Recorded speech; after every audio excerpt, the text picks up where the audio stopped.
And welcome to the Core Connection. I'm Mira Rubin here with you on Enlightened World Network, and today's topic is opportunity. So, we often experience obstacles in life and obstruction and difficulties. And what if, rather than simply obstructions, these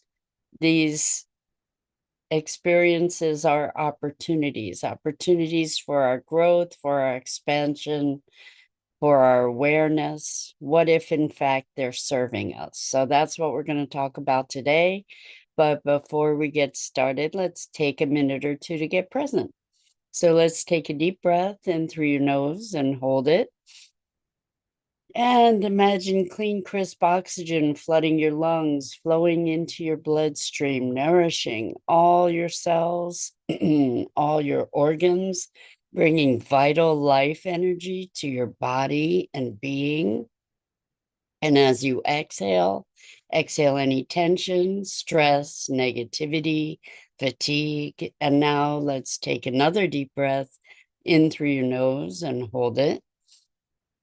This time, imagine brilliant, bright light lighting you up from the inside out, illuminating, electrifying, and energizing all your cells, all your molecules, all your electrons, creating a brilliant beam of light and energy from your heart out into the world.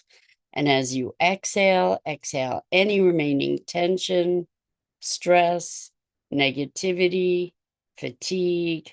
And now let's press our palms together, vigorously rub your hands together to feel the friction, the temperature, the pressure, the motion, the tickling and tingling when you stop. And allow all those sensations to bring you present right here, right now, into this remarkable physical form that enables us to experience life. Welcome, welcome, welcome. Good morning. It's so good to be here with you. And let's talk about opportunity and how opportunity is everywhere. Our experience, the one thing that we have the ability to influence and um, perhaps control in our lives is the way that we experience the world and the way that we view the world. Good morning, Rosalind. Welcome. So good to have you here with us this morning. Today we're talking about how opportunity is everywhere, often in the form of obstacles or obstruction, but it's everywhere. So um, the lens through which we experience the world dictates our experience. The lens is the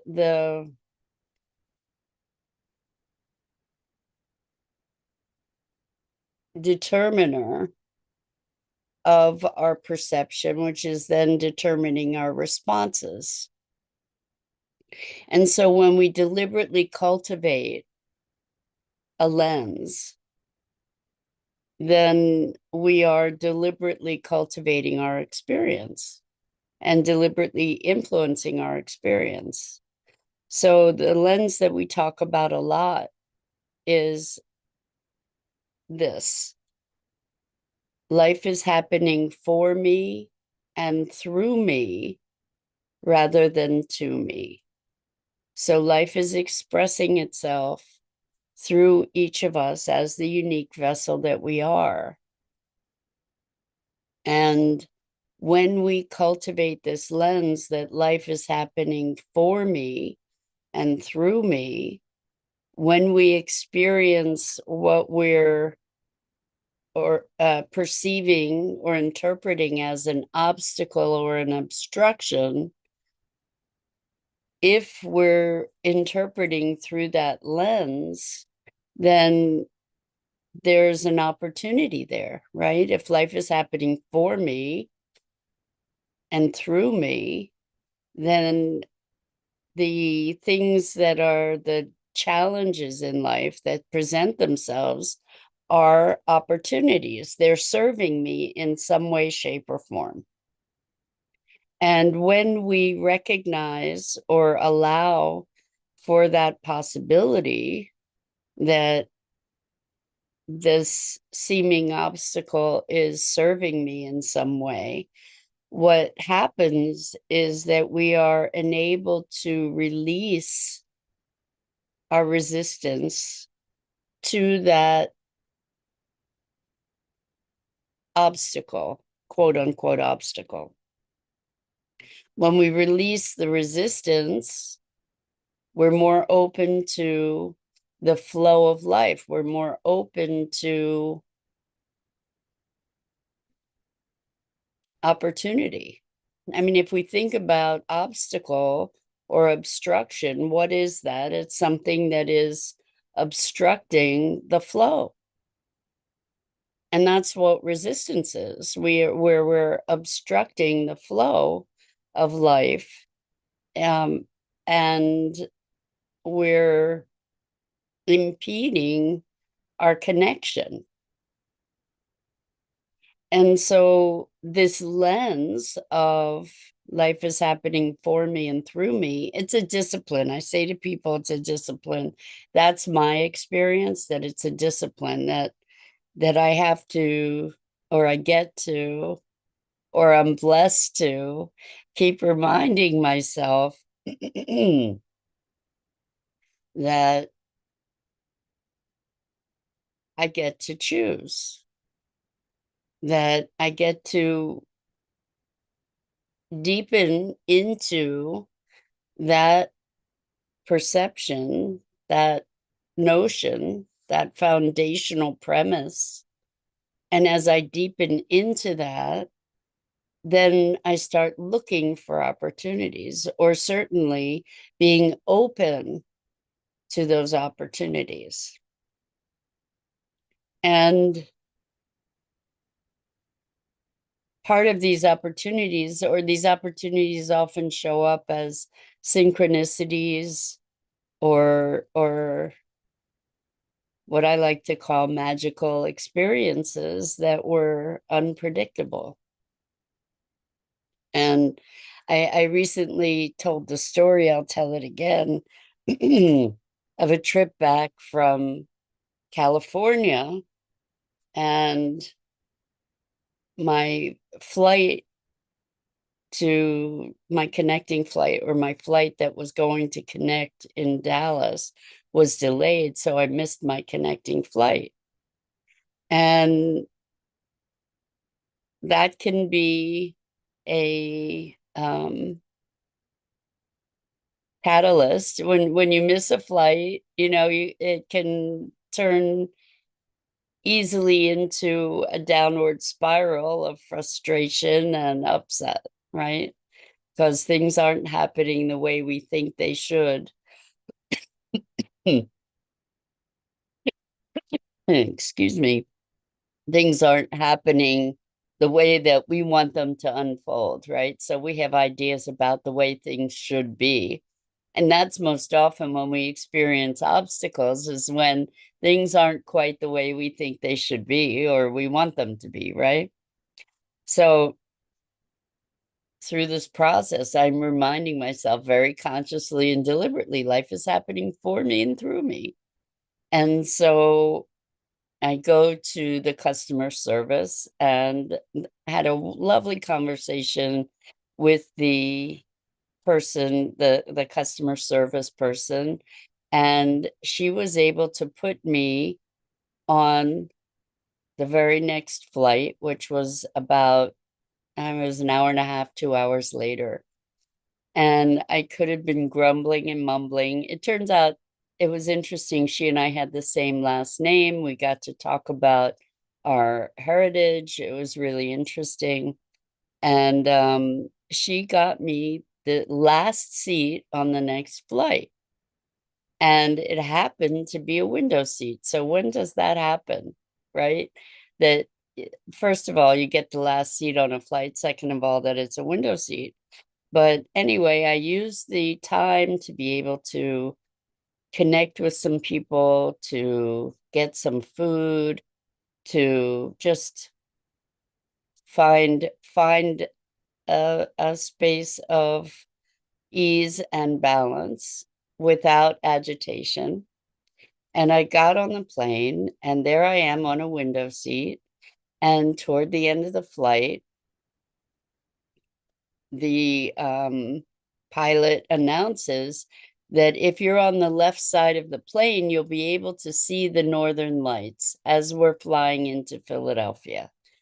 And of course, my window seat, that was the last seat on the plane, was on the left side of the plane. So there I was in a perfect position to be able to witness the northern lights, which has been on the top of my bucket list for quite some time. I've researched going to um, Iceland and to be going to find the northern lights. Now I want to back up for a couple minutes because you might notice this wonderful, a friend called it an amulet. I love it, around my neck. And this is Labradorite. And I was reading about Labradorite, and there are um, stories about Labradorite's origin being a crystallization of the northern lights. Well, how wild is that, right?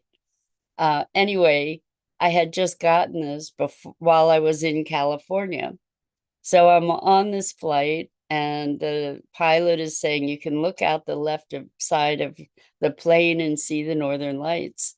And there I am looking at the northern lights. And the interesting thing is, and I think that there's a good metaphor here for all of us, that to the naked eye, the northern lights were faint. They were very faint in the sky. And so faint that you could imagine that it was maybe a trick of the lights off the wing of the plane, or that it wasn't vivid. But when I took a photograph with my phone, it automatically went into time lapse. And I was able to see the blooming of these brilliant colors in the northern lights, brilliant red, some greens and turquoises, sort of like you see in this Amazonite, I'm sorry, Labradorite stone here. Anyway, it was a spectacular and magical experience, and the people on the other side of the plane couldn't see it, and I shared photographs with the people that were in the row with me, and the story continues because when we're talking about um, life happening for us and through us, there's unending magic that just ripples. So I was talking to a client that Monday, and they were telling me that they had been on a plane coming home from Germany, and they were told that the northern lights were visible, and they were not at a window seat. They weren't able to see it. Somebody, I guess, took pictures, and they were just so desirous to have these photos, to be able to see the photos. And here I had photos of the northern lights that I was then able to share with them. So it completed this circle for them as well, which I love because it gives us the opportunity to sort of really see how these ripples go outward. It was just absolutely remarkable. And so, obstacle as opportunity, to double back to the original intention of this conversation. What looked like an obstacle, which was that I missed my connecting flight, turned out to be an opportunity which had I not been a couple hours later, I wouldn't have been able to see those lights with the drama that I did. And I wouldn't have been in the window seat on the left side of the plane. And so I just love when the universe speaks back to us. It's always speaking back to us. It's always speaking to us. We're in a collaboration. We're in a dance with life. And when we can recognize it with such vividness, it's such a profound gift to to be present to the magic and the interconnectedness of life experience, opportunity, particularly when we release our resistance. And I think that that's the most fundamental lesson of life is happening for me and through me, is that when we stop resisting the way things are, when we stop resisting life as it occurs and dance with it, it doesn't mean that we're a passive partner, but that when we actively engage with life and dance with it, then magic unfolds. So I'm going to segue into this marvelous, marvelous book that I have been listening to on Audible as part of our Regenerative Reads book club. We're moving into our very first meeting on the 28th, so a week from today, which I'm very excited about. And the book that we are reading slash listening to is called The Light Eaters. And I cannot recommend this book heartily enough. It is really powerfully, scientifically presencing us to the magic of life, particularly plant life, and talking about the incredible capabilities that plants have to perceive light, sound, surroundings, and respond accordingly. In other words, seeing, hearing, feeling, thinking, those words that we associate with a human brain, plants are exhibiting behaviors that indicate their ability in some way, shape, or form to detect visual, auditory, sensory information and to respond to that information accordingly. I think that any of us who grow plants know and can recognize that they move toward the light, that they respond to different stimuli. Some of us talk to plants, some of us play music for plants. You know,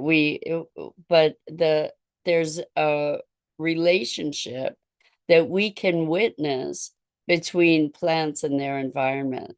So again, this book is called The Light Eaters. It's magnificently written, and it opens up a new world of perception around the nature of not only intelligence, but the nature of our very own beingness, talking about the microbiome and these fields of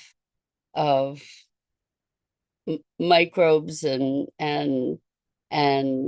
molecules that we shed all the time, and it blurs the boundaries of what we perceive to be ourselves, not even the wonder of plants and what worlds they may be inhabiting, but also the wonder of our own being and the wonder of nature and the interconnectedness of things.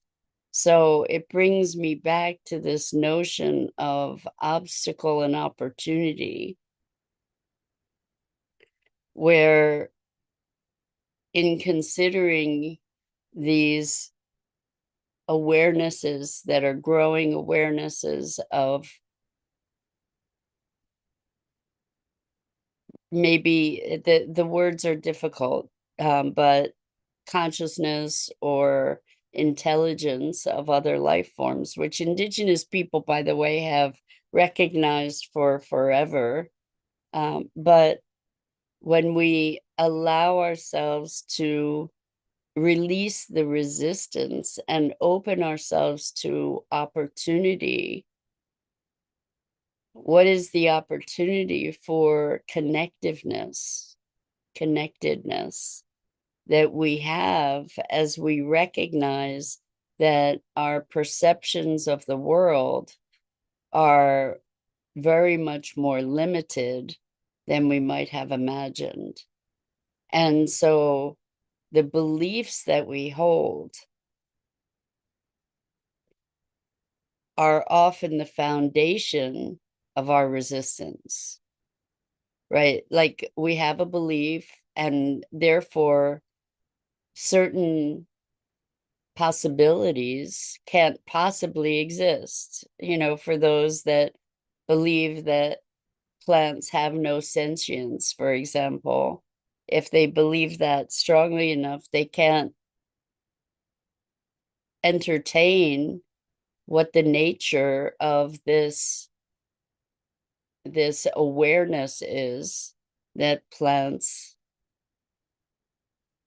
evidence, right? We close our eyes to evidence. So it reminds me of years and years ago when my dad was still around, and I had just learned muscle testing, and I demonstrated muscle testing to him with his arms, showing him that I could get a yes or a no indicator from his body.